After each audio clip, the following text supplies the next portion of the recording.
you have a story in here in the book that I had no idea about, and it involves Gilbert Arenas, and involves gambling, and it involves our beloved LeBron James. If you wouldn't mind just sharing what that story is. Oh, okay. So this goes back to the moment in the playoffs. The Cavs and the Warriors are playing each other, and Gilbert Arenas is at the line, and he's got a chance to hit these free throws, and he misses the first one. And when he misses the first one, LeBron realizes like there's an opportunity to be had here. So you can go watch a clip on YouTube of LeBron walking up to Gilbert Arenas. You're not allowed to do this anymore. They'll call a tech on you.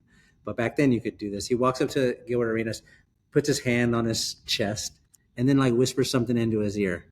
And for so long we didn't know what it was. And then Gilbert Arenas finally explained that what happened there was LeBron was telling him, if you miss this free throw, you know who is going to hit the game winning shot.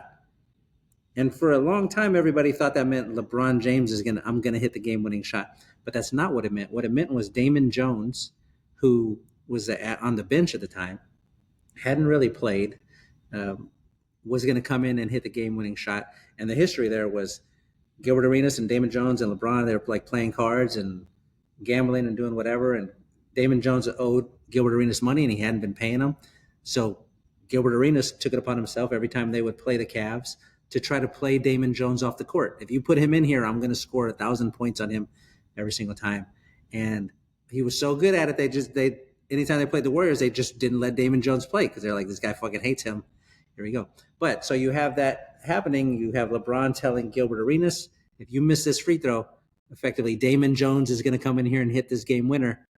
And sure enough, Gilbert misses a free throw. The Cavs get the ball. They come down there. They give it to LeBron. He runs a play. It ends up in Damon Jones's hands, who hadn't played in the game, or if he had played, it was only for a couple of minutes. It ends up in his hands at the game on the line, and he puts up this shot, just like LeBron said, and makes it. And hearing Gilbert Arenas like tell that story was one of my favorite parts of researching things, because I didn't read any newspaper articles or magazines or whatever. It was just listening to Gilbert Arenas tell the story was unbelievable. I believe he said it to Shannon Sharp, if I'm not mistaken, but it was wonderful.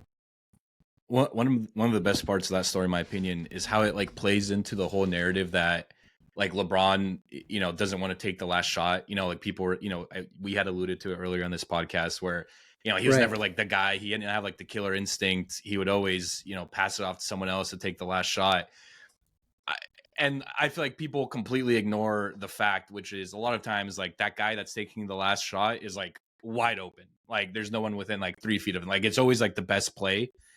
And so it's like, what's funny about that story is like, everyone assumed, like you said, LeBron was saying, hey, I'm going to take the last shot. I'm going to beat you.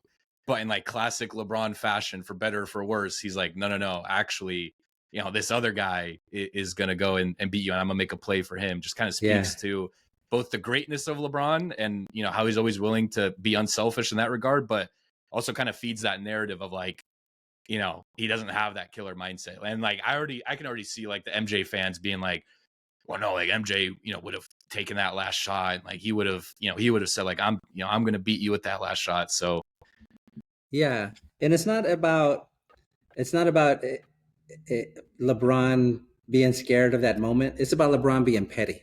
That's what that was. Mm-hmm. Like just absolute pettiness of, I'm willing to risk us losing this game just because you've been picking on my guy over there. I'm going to give him a chance to this is like, it's less, if you're making a comparison, less of Jordan deciding he's going to take the last shot and more of Jordan deciding to shoot a free throw with his eyes closed. Out of pettiness, out of just like, you can't do anything about this, is where that should land.